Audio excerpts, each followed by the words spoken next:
Thank you again for tuning in to the Chris Show. You could be anywhere in the world, but you're here with me, and I appreciate you for that. Since we've been on the subject of Kanye, and I've been thinking about Kanye, how do people rank Kanye's albums? You know what I mean? Like, everyone has an opinion on Kanye. Everyone has a variety. It's kind of like, you know, he has so much good music that some people are going to have very differing opinions when it comes to it. Now, what you came to this video today is me giving my personal opinion on Kanye's 9 albums ranked. Now, I'm not going to do the collab, so Kanye and Kid Cudi's Kids See Ghosts is not going to be on this list. Neither will Watch the Throne with Jay-Z. Just, you know, I really appreciate and enjoy both of those. It would have made my work a lot harder, but we're just sticking to strictly Ye albums. So there's 9 of them. That's how we're going to do it. I'm going to go from 9 to 1. I'm going to give my opinion on why I think it's there, or why it deserves to be higher, or just like the impact and everything. So before I get into these rankings, a lot of you have been watching my videos, but you have not been subscribed. It's up to like around 60% of you. So if you're one of these people that continuously watch me but not subscribe, maybe after this video, after you see the content I deliver, I'm someone worthy of being a subscription for you. And as for you new people, and this is your first video seeing me, as you're watching this video, if you enjoy the content that I am delivering, then maybe you can like and subscribe as well. But I'm not here to force anyone or tell anyone to do it before watching my content, because that makes no damn sense. But enough talking about that. Let's get to the topic at hand. Now, number 9 and number 8, it should be fairly easy and fairly obvious for everyone. Number 9, it's either going to be Ye, Jesus is King, or it's going to be Jesus is King and Ye. Now, as for me, when I came to this decision on what to decide the 9th best album was for Kanye, I had to go with Jesus is King. And you might think, oh no, Ye was worse. But what really came down to me is the replay value of Yikes, and just over the fact that, I don't know, I'm not really a religious person, so hearing this Jesus and love and all that, like, I believe in God and a higher being, but I'm not going to church. I'm never gonna go to church again, and I would never appear at Kanye's church. So that album just really wasn't meant for someone like me. It wasn't appealing. It's good. I like Salah, you know, I like quite a few songs. I did not hate the album, but as far as Kanye standards, it's definitely a no-go for me. Definitely a no-go. You know what I mean? As far as replay value, have I played this album a lot? No, not really.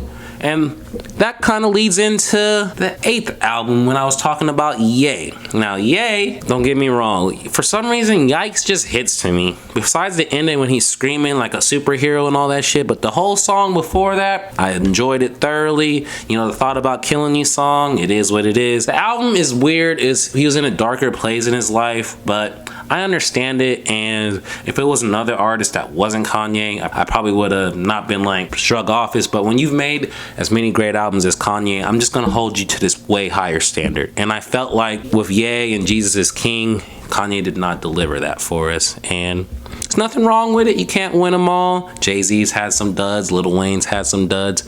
Now Kanye has some of his duds. Now, my number 7. This is where, to me, all the albums that I'm talking about going forward are albums I've listened to thoroughly. I play them still to this day. They have an impact on me. I think all of them are above average to great to classic, whatever you want to call them. That's how I feel about these. So ranking these last 7 was really hard for me, and I had to really go down to the impact when it first listened, the impact it had on the industry, the impact it had on people, and the impact it had on me. And when you add all of those factors, that's why number 7 for me is Life is Pablo. Now, I really enjoy this album. Like Ultralight Beam, like to me that was the last time Chance was on his shit before he became too religious and just became low-key wag. Like, the album was just good vibes. It's just Kanye was in a good spot. No more parties in LA with Kendrick with Straight Flames. I'm still bitter about 30 Hours. You get Andre 3000 on the song and he's only singing the chorus.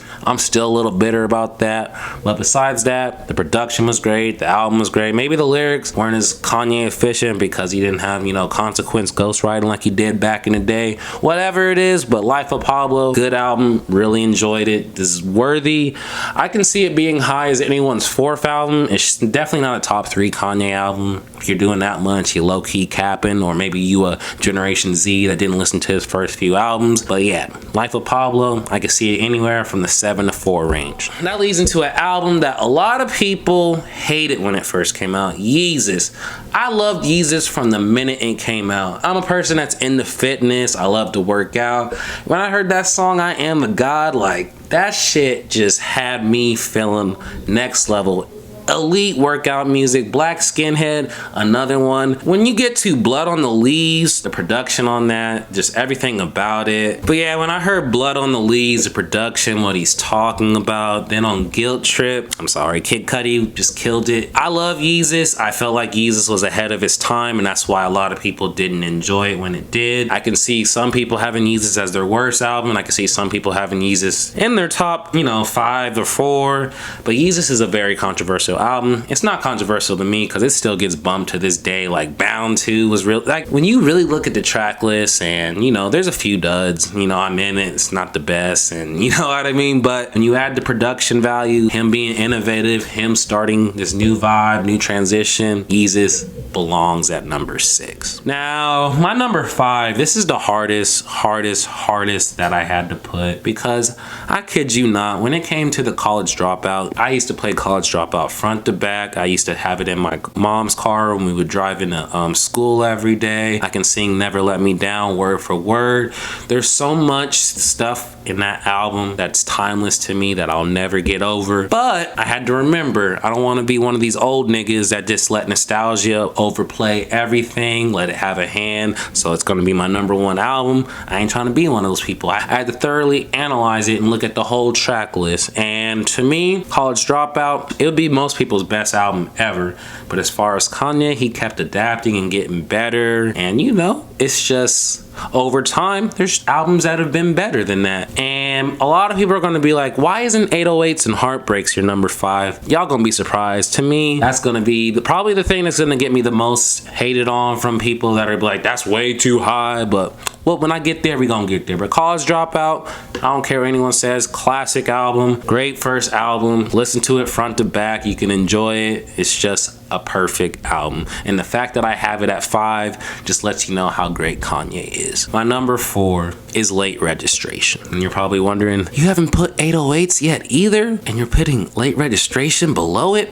Yes, I am. And don't get me wrong, Hey Mama, Touch the Sky, Gone, that's that crack music, just everything about it. Yes, I can see, and this is the part where I can agree. If you have Late Registration above 808s or whatever, I understand. Late Registration, like I said, to me, another classic. Like all the things I'm talking about now, to me, are classic albums. So to me, Kanye has 5 classics, so it is what it is. I'm debating classics at this point, and if you disagree, you're more than likely a Kanye hater. But with Late Registration, he has perfect features, perfect track. Diamonds, I still bump that today. That shit still gets me humped. There's just so much good music on this album. Gone, like I said, you just listen to it front to back and just relive the greatness. Now, my number 3.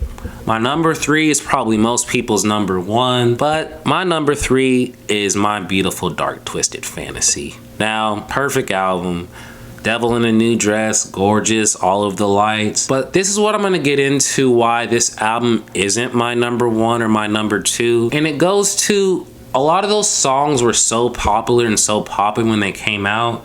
They low-key kind of got overplayed, at least in my life, or to a point that I don't need to listen to them as much, or maybe it made me not as timeless as much. But like, that's the only thing that holds it back to me, is just like, I can't really listen to All of the Lights or Monster and all that as much as I used to, because I played those songs out so much that I don't need to listen to it as much.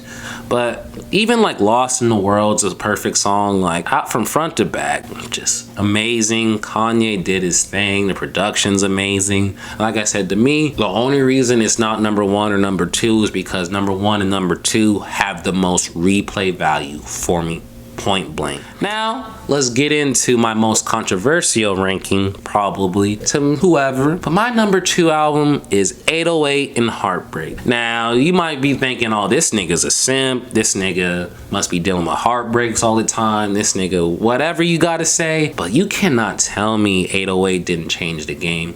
You cannot tell me 808 was not, like, you know what I mean? Like, a lot of artists do not take chances when they make music. Like, look at Drake. He's been staying in his lane since day one. This man has been extra comfortable. This man, Kanye, on his 4th studio album, completely changed it, just went through a breakup and just dropped timeless music like Say You Will, Welcome to Heartbreak, See You in My Nightmares, Streetlights. All these songs get played to me to this day. And it's just, the production is crazy. It's changed the game. Like I said, people used to hate on auto-tune before 808s. Like T-Pain was ruining music. But when Kanye finally touched it, it became way more accepted in the street. When Kanye and Lil Wayne touched it, it became way more accepted in the street. I'm not gonna act like it was just Kanye. Lil Wayne did a big part. Then you see this old nigga Jay-Z, the death of auto-tune. Ain't shit die, because it's a long-lasting thing and it still goes on today. So that's why when you talk about lasting effect or impact, 808s is a game changer like no other because of that and because of how it changed the music. You may not be a fan of auto-tune, but you have to understand the impact and what it had on the game. And that's why 808 and Heartbreaks is my number 2 Kanye album. So that only leaves one album, and to me, it's just a perfect Kanye album. It's the most cohesive. It's just it ended 50 Cent's music career because they wanted to go hand in hand. If you don't know what I'm talking about by now, it's Graduation. Graduation, flawless. Even if you want to say Barry Bonds wasn't the best song or Drunken Hot Girls is a stupid ass song, them songs are fire as hell to me. The only song that I don't really listen to, and that's because it's one of those that got played out. I was, partying a lot. The Good Life, I don't really listen to it that much, but everything else on this album, I Wonder, perfect song. Flashing Lights, perfect song. It's just Kanye, whatever he was doing in the studio, even the album cover itself is perfect. Like, everything about Graduation, flawless, timeless, bump it to this day. You got Champion, you got Homecoming, Good Morning, like everything on that album, front to back, perfect. Best Kanye album. I don't think he'll ever top it again. It's just completely perfect. So I gave you guys my rankings on Kanye's albums. As you can see, I'm a pretty big Kanye fan. I've been loving this man since College Dropout. I remember hearing his verse on the Bounce on Jay-Z before I really knew who he was.